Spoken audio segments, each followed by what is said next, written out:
Me wana mi boka bodo ojle ogbesusu gege wenu. To kan heji mi nan tindo droje gonjo mi on Kristi Jesu tondali nando non la wendagbe podo nando ma homenjrado ho. Mi nan sono ma nu pikplon bon owewe dali kele dide asisa ogbesusu gege Kristi ton drodo. Bon chomion eton lo lukuro kede dali mina so no tindo ojre ide gbibo eton na gokona mi bon na do hode na mado ganon le awufie salon le mehenu kundo biale asu kwasi po le wendo etito tu klame le podo akota le mvemi na mini tonto mi ton ayi na do mi mando ogbesusu gege lome podo na do moi to go flame pátápátá. Mi wana mi mojo je busele ko wa kan mi ton ji okan omi mo ton ji ogbe susu gepo bo egbe lo mi ndo lile je Ezekiel sinwe ota foton aweji me de na to dido Ezekiel nebo no diga son eliga owita da gbere Ezekiel sinwe ta bo nferi na mojo je ani ria yan yi se no ando nu ejiwe yi nu wa do po pito eton son bi bejre le ton ni ko do a honu le do ayi do odo akota le po le yi nu wa do gbon po mi po o de na so yi nu wa ko mi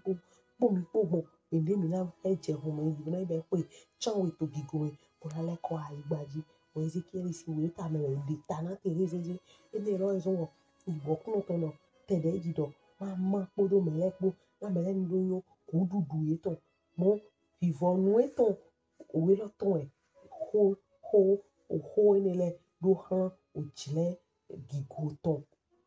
e rodo we foton lo lete bon egbe foton o ta foton kun awe lo yi adole o ko kuno ton so wa de do mo bisu no beto ton yi ajuru de jegbonu bo so do olo o so dolo de han okwe Israeliton tomo liwo kuno jiwe wedo akunda hode po awada ho le popo awa gble le po he gona ofun le he tindo we kan o ye he tindo ye kan ume wa je le baloni bo so ze a dadanu ke dali ton ewo so via adadanu ala mahwe eton le ton se bo so yibio aigba kenani ton me ewo ze do to da ho ajoto le ton me ewo yi ga son akun aigba lo ton me bodo ego bodo edo ogle bodo edo ogle akun ton de me edo tene do to osinda hole tali ewo ze do di atin wiwlode eso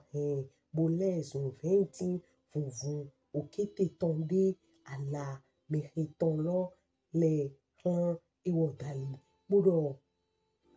a do eton le tinto aglo ne a oglone moe elezun 20 de bo so ala leje gbonu bo so wu nu fe leje gbonu akunda hode vore so tin to finega po awada ho le po fun susu po bo tayego 20 de doado eton le han ewo dali bo wu ala eton le jegbonu han ewo dali son okiti dido oten le ton me na ewo nido husine ye bo do ogle dagbe de deme to osi da hole dali na enido sen osi sen na enido yin fentin dagbe de enido mo lewe okuno yeni domo lewe okuno shiwe wedo bo ena dualia be ewo mana sise ado eton le daga bo so sen osi sen eton chegbonu se na enido wule na akpasaran eton le po tido ama nido wlo yedo mantin hunkun da hokavi betole gbigben daga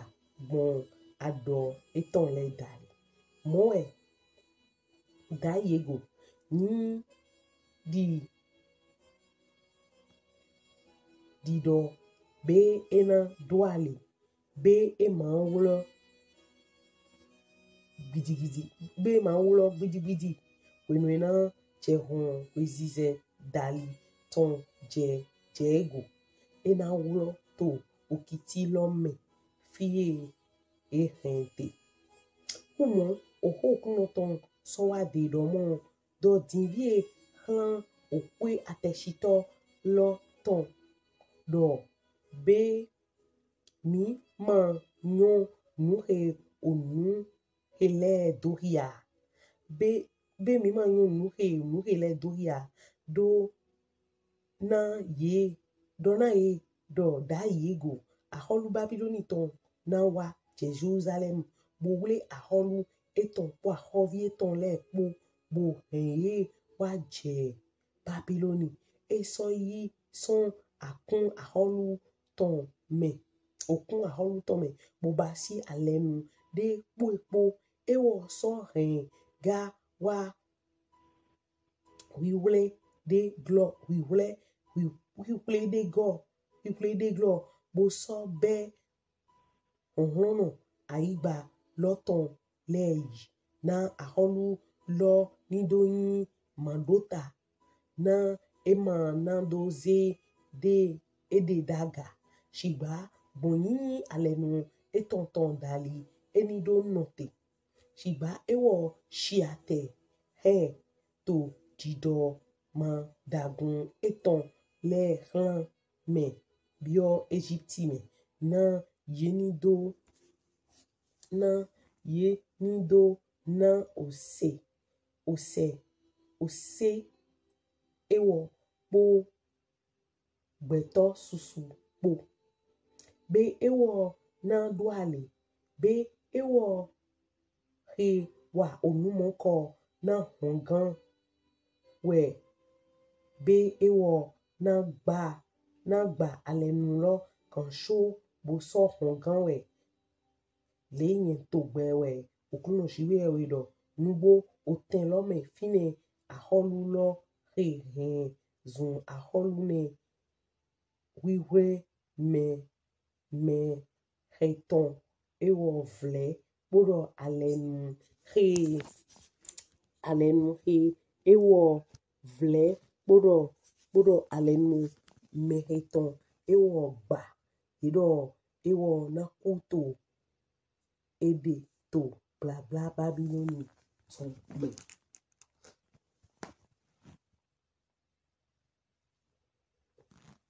ewo na kuto bla bla Babiloni ton me hallelujah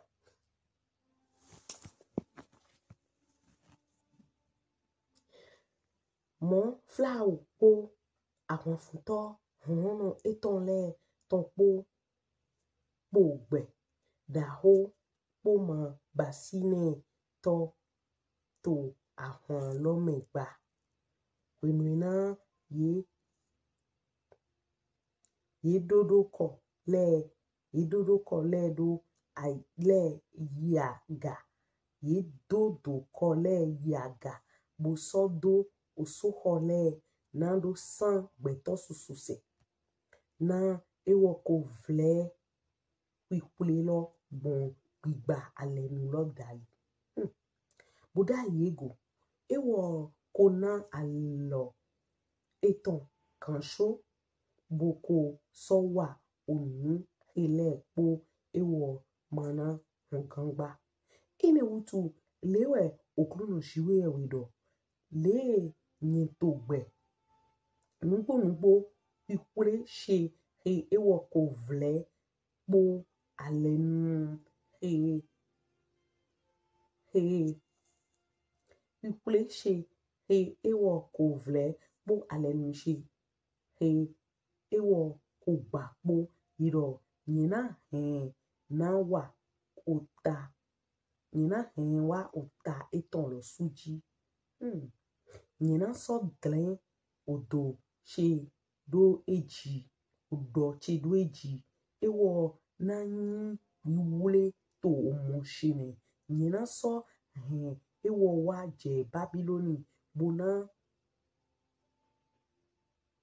do wegbe he ewo to fine na oseme je eton he ewo kodo je seme do ogoi boro gbejinu eton le po to ogbe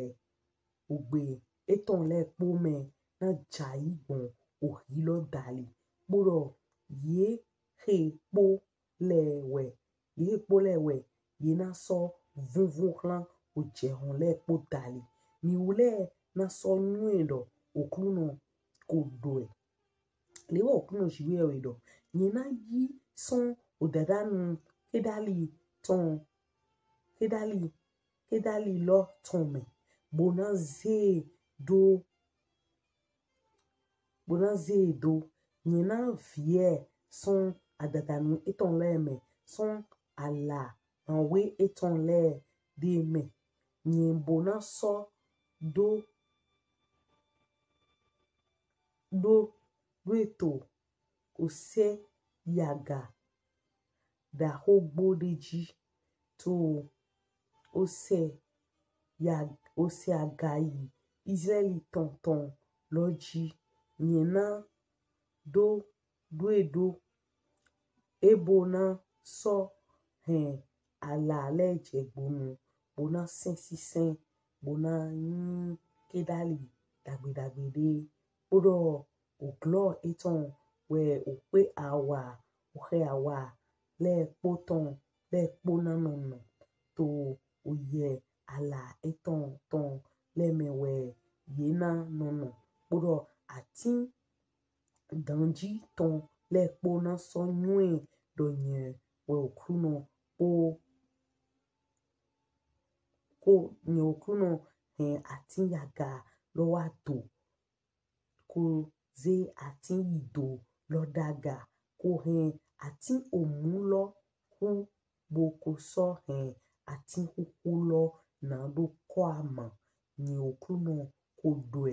boko so we ni she bo mi wana witalo dento hihia bogigbo we to titi me nami komechi hundomo bondo ha chiwe ka klo bo mi ndomro ema yewe jawe na mendo akpavovo aweji bo akpavovo awelilo akpa tontore na tonseme akpa tita inomro chiwe ni ajudo tona efeyin oto mweton juda ton bo onu Ezekiel tome bo eni ko yin fifuni na mi domulo nui me mi gbon le po so we gbon mi obe Ezekiel sin we ma lo ni bere nunu eto yi aiha he odo aiha he no pai nugo ena nyu domulo to fine lo ye de tana mchi wa itonle bo de nwa ota fotonu kwa we tolo me to igbere do hia bono bo doda iche no ton ohoku no ton ni no amo Ezekiel ipun bo meri mati bo na veveto do to ene sintame we gibo kuno ton do na mi do mi jinjo hewe wa lo ni awadi ne o vevedo o to ene ta akota juda to ene yota me de ma sorti lo popo eton le fi na pon gba ho fi na gbon mo hui fi na gbon yi ndewa bo ye jo eyin o ten lodo jefo gbe wa yin on medende na doda ils les yole voli les ouais nsinga dogbonu ye tome o foje o togun loton bo to ajude jiwe dodo bon Ezekiel si o numero ni anamon nje go ezeze do eto to jewe karo do ajuwe ne na we ibio owe ma jelemi aton o takonu kun we o tagban elan chanwe ati gban nupoine ni akhia to fle amude jiwe de talent ndele tantanglu bodo yema duna bai yema duna sayana tochi ovile merin jono to tolo mere yema duna zan zizan nyina kan iduna wa dodo iduna toju nu fidele ti edoro ni togun to menu eton titi zede wa sana ni no fine kwe churo pogodo kwe tan we to kwe china e ma ya lo gba ina done bode to fine lo to ene ro pon o se ene ro de edora bo ye gba mono a se ene ro e jero o eto mi no fli wa gun lego fi mereti te boto ye wezo wa e kwe tita kwe awito ni ro mo amanto dona nde mo flama ala revu bo yeje nuzam bo dona ni mato anu anyi me de na idiji wewe na no kama babaro fitewe na gbo na we ngan yiro eske o mamba no fi abi ma iya nso abahwe ene abahwe ko nwe won hu ni a ina yiwe jawe ihun Jeremia beleson otagban elan chopo kaka tagban elan chanweji nso abahwe ene bo ni mi do pon to aju lo me ye de tana yin akun fovoawe akun tintan da yin akun yin doria dogun Nebuchadnezzar aholu Babyloni ton dali akun awito ni aholu yin Pharaoh Egypt ton bo o akunele we jiwewe o khenele si apajile we jiwewe zan aro se no do aju lo ntoli eze o khe titan lo yin Babyloni si aholu Nebuchadnezzar tite na no si gando ai do alotena o ma pe o seme gbigba jiwewe ton Israeli bai kaka bo mena do alotene di pe mantin de yin Jezabel baye ton kaka aholu Solomoni lo so wa do tana bo de aholu Solomoni so ayi iso ase Jekonia do fini bo e ma so bai ni de jero we o me bleach we ton wa bodoro e ma to bi bai de jero ya emi di yin aholu yin Babylon to chite ni wai chontology na no je jonjoda ati hihonle be me possession fle bo ete kazun bo chiwe o do mo bai nu gwero eto hihon me hihon toloto me atokun toloto le bese so ifidevou to kero po edo to dide so to clame toli togun lo o talo ejefo o talo bio o vo jeme o talo bio dipo me bo iro niro o ta si rion chi agbasale pono no simbume e ma nye kele do mu Jesu Kristi gbon e ko do mu do ni nukun to eto azome bo yo do be o tatwe bio to clame bo ni romro menena yin pipotera ha ni maka intaro ni nukunye yin ma abi awa yin ma abi alowe yin ma abi afo yin ma taidi boya nuzan taidi wendo de sivi kaidi akota de sivi bode akaroyin awa pevi abi alovi abi nukunsi abi oto ati àwọn tin bi ayin mede noze oho otalo ton lewa ichiwe o sinu kan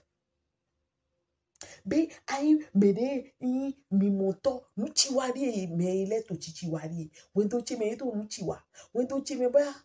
baba to nuchiwa boya iya to nuchiwa boya meda ho to nuchiwa boya novi to nuchiwa abi akume abi togun togan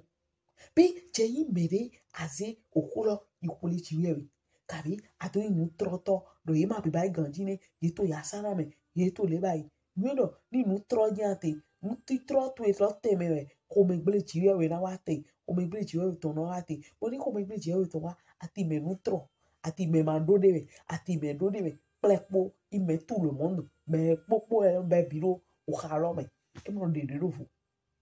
me no de rovo le we me de mo no me le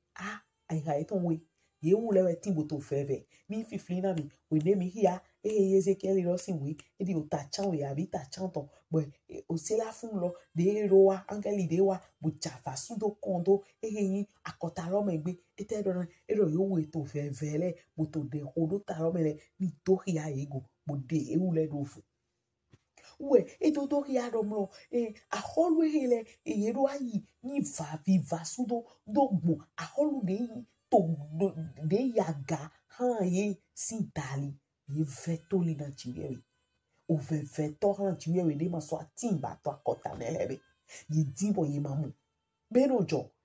be eno jo to se me ne o kuno no hemi bi o fa ho eto me do ya wa pe ha mi bo ndo bi onu glo bo no to tindi we hemi bi o yin o Genesis si we o ta tonton me o we ta ni e ko hemi bi me o se lo podi e mo pan bo ma yin lo nu siso de to flen mo jan to ya mi bo so anyi me de yin hihia to bo to ai ha pi pa go po bo wa mo lo ha jiwe we kana ogbetole ayiba bo na ya to kun flele bo somode adamu chinu alogbon owe do mo edo we foton lo ewe owe quand les co-attons, quand les co-errants, c'est-à-dire, il avait 900 et quelques ans. Bon, mais les rodou, il est moqué, à mon, mais les 800 ans, mais les 700 ans, mais les 600 ans. Bon, il met pour tout le monde, bon, oui, non, que, il faut voir dans le donc, il divi à tel âge, il divi to huele, to huele, do huele. Bon, yeso aji ofisun le mo jivi nyonu le bo okwede edo to ayi gbaji patapata e ba yi nombre le bo ntori ya kakaka mamo mede pepe to ye me hera ro ha ye jivi ha ye di jiwewe abi ye isoleji mo ipa jiwewe abi ye sanvo na jiwewe enoki go kede we wamo de yin oyin ni na se do na lo yin ton elu enoki kere go we wa jebo de je flin da yin me de hia jeunesse apisen de je flin le ye do mlo enoki e di ovie tonto à 65 ans 65 ans bon et soit do 300 ans do go bon tu le 300 ans il a marché avec Dieu ouais Akbasache et sorofu pendant donc mais il est de 900 ans et tout là il a dit ils ont juste profité de Dieu, ils ont profité de sa bonté, de sa fidélité, ils ne lui ont rien donné en retour démenti to mais des nande pepe to les to godo na jiwe adavo enoki kere bon de to son lizi pour jiwe pour no to jiwe si kumele ha ete jiwe bai Dieu a zé gbede ton bio paradis ye diro ye maso momba boni wale nu podo eji ndo he jiwe awaka tempo boni amonomlo bede maso to twidoli mero pode ana joje boy e do twilo ngbole anodo ba ya ode me yo sonflin ye ta coloniser ton ye ta contaminer ton ou sun ta to corrompu bo de se minabulo ou lo pono to génération lo le pome ou lo pono edo 365 ans. Ni mi pou me pour les, mais là, 700 et quelques ans, 800 et quelques ans, 900 et quelques ans. Mais, il y a d'autres plan, mon, zéro, le pou est ma marché, pour de tuer au pou. Tu veux dire que, mi a toku, nous, ele, aïe baton, ele, d'autres, kabi, dagbe, akmou, dagbe, tome, monto, mani, son, les sira, tuer au tombeau. Tu veux dire que, mi, beton, ramon, koblo. Jesus si ko ntoli ni wajo bo yin ha mo ko nueno jo conséquence le ne mu ne mi to mi mo to Ézéchiel si début le mele Ézéchiel chapitre 1 bele son kaka de wenwe mi na mo lo mi ze côté jugement ton logo bon mi na mo lo responsabilité me lo poto aso muyiwa he me lo po dora yi bai bo ma yi bai taidi aholu ota e wendo ati akun ati togun pele po bi o va sudo me ntoli iya eton gbo ye ton so ifa sudo wo sun bo ye ton ne we ye jire nru ego mu ko po fi le po yena iwe bio ya holu le si we mame a holu a we to uta kolukwene uta kolukwanton ati chronicale amo uwe nulo mene to sofle we no bro o aho nous y wa mito ma on de gan yo responsabilité en français o kugbe nous y wa mito we do yi aso mito mo mi do yi wa eto a lo vovo atonji bi de ko do mi do yi e o fe na o jiwe o to to do ko do mito dali do ko to e me mi te dali o ko e me mi te dali ko do mo po ojo na bio akume ati akotale ní ìpín ètò àpáfòwò àtọ̀njì bọ̀ ní ìdọ́mọ̀ jíẹ́ òun ló mọ̀ fẹ̀fẹ̀ náà fẹ̀fẹ̀ àhó mẹ́gọ́nà kírísì bọ̀ èdò tó fẹ̀fẹ̀ ní sọpọ̀ tí mo náà diọ̀ bọ̀ àkùnrin mi náà mọ̀ bọ̀ ọ̀hún ìgbélé dónú wa ń dábìlà lẹ́nu àjọ ń dábìlà lẹ́nu à ń jíjọ. wẹ̀ ní mi ká pọ́n fífóònù lọ mi náà mọ̀ ẹ wá dọ̀dọ̀ àti èmi ilẹ̀ nǹkan lílẹ̀ àti wúwú sùn àti pọ̀pọ̀. Emi le gan le ati da hoso ati pebi flelo irodo loda ido do hala de Kristi Jesu na wa bio ye kan lo mepo but the day no do tegbe do mi ma so to ye kan Ezekiel to meba mi ma so to jlene meba mi le to je Kristi Jesu to me bo na we mi to ekeyin mu yiwa mi to lo zangbon to wedo mi to leme kele di pete asu kele di asi kele di novi kele di braho kele di confusion kele di tovision kele di tovion be mi to yi bayi kabi aso mi to kere we mi anu kuna mi ni ko gbe mo che dado na chinu glo bonadu fan ni ko gomi dado de po le po te jijo wa mado na we ni jijo ma tin to tore me agunle ma yita agunle ma wa dagbe agunle ma ho poli ni esu church ile ye we no de ma tin mo la we dagbe ina we no de ma tin mo la we dagbe church de ma play in church de ma play asira mo teme mo lu kan ji sin fu sin nle ina mo teme mo yi lu kan wa ma di ke wo mi na wa friend to Jesus sin ko me do de jijo to Congo Kinshasa edura yin wo na mi bo mi no ra hoyin gbe to de na si anfo mi to wa kun na no te ko to jiwe opo to kun to mi to le me ke di veve na jiwe o to mu chi wa le sinu kan to akota le me to yin akun le me to ko mi to le me mo de ro bawo ni na mi ni yan ba ito to nu kan to Jesus Christ sin nko me bo o kon de somo so flin somo to flin ro mo Jesus Christ o edi to baba bo dado bo flin ro o enyo kon na mi kaga o nyo hi ala mi do de to siedo ati ayiraze ati da ho le so ati pevi le so ati da ho ete hemi flin bi o jadeni edeni to me ati o so hemi flin o Jesus to ati ma do sinse ya sendran be beto do ni Jesus Christ teni mo ni mo ro to baba edi po ajulo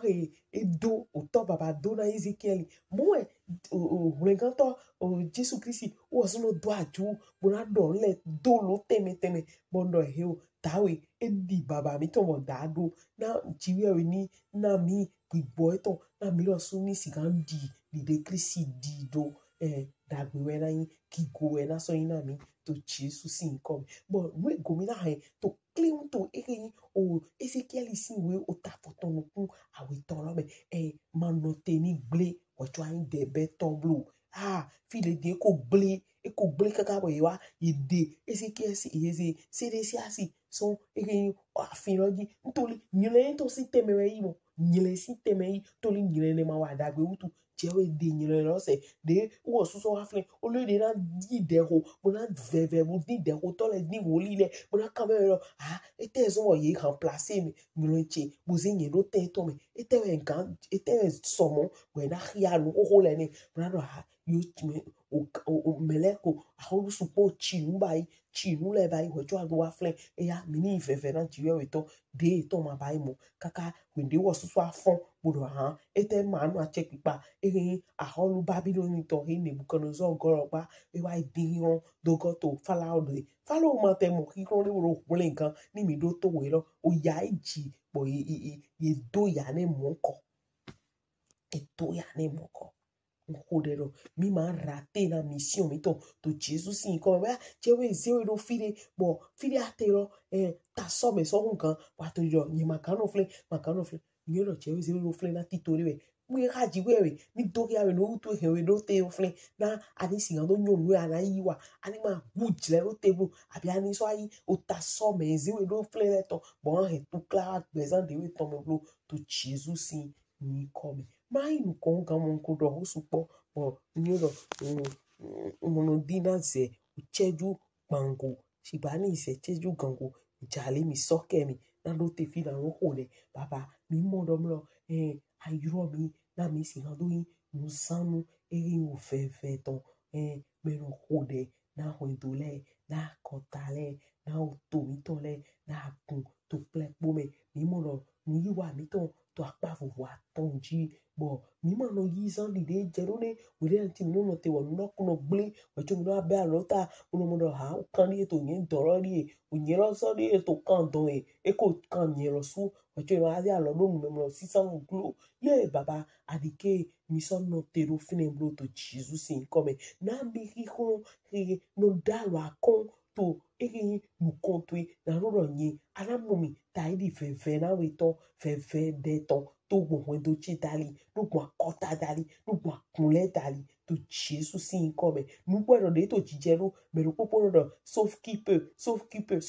de ma holenga na mo Jésus Christ dans celui qui voudra gagner sa vie la perdra mais celui qui la perdra pour moi la retrouvera yi kaparaba baba gwalo na mi to Jesus in come ni no bro fi lo mi to so perdre na ma mi ni retrouver pour do gigo poto yeme we ne mi kujre na no intercéder na ma ni no bro mi ni retrouver bonus le na de bénédiction, de rattrapage, de repositionnement. Na yero su papa ni idemi to yiho to nu kontoto na utondo me lesi de ahewa wo ko yin de e ko ro de na ko ento to yebe ye to kanto so de to kanto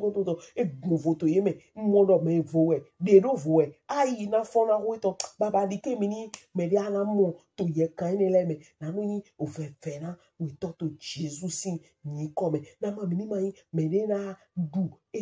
aho to li domlo mu yiwa mi to mi ma yiwa to mi ma yibai bo mi adu aho to do eblu to Jesus in come ta li o mi to le de pe ji mi ana mi le na mi gbigbo ino kwali deji to deme to chirele pome na mi si na no nyo aho elohe aho sona nyo eji na yo ero ni nu ka so nyo sona nyo susupo sona nyo ro sona nyo na supo sona nyo ma tin to glido be dike na ma mini ya so mi to iwa to pipe na ma home gle to ni ma aje mi jibro si bo do acheji to Jesus sin ni come me hold the lote boya to gbe chisi wa mo gan wo cho ro yin yin muzanu na yin o fe na ji yo to ama mo gan ma ga o de hold the egbon an chi ndo we so e to tantan me do ani ti hwen gan to mo di e na so do ere yawe o hold the ma ku ma ti hwen gan Kristi Jesus to eyo mi wana mi ndo doche o so ndo do me hwen gan to Kristi Jesus to e so yi we re fonu to jire mi to pe po gbe su ge po e da ko nbo no kan chi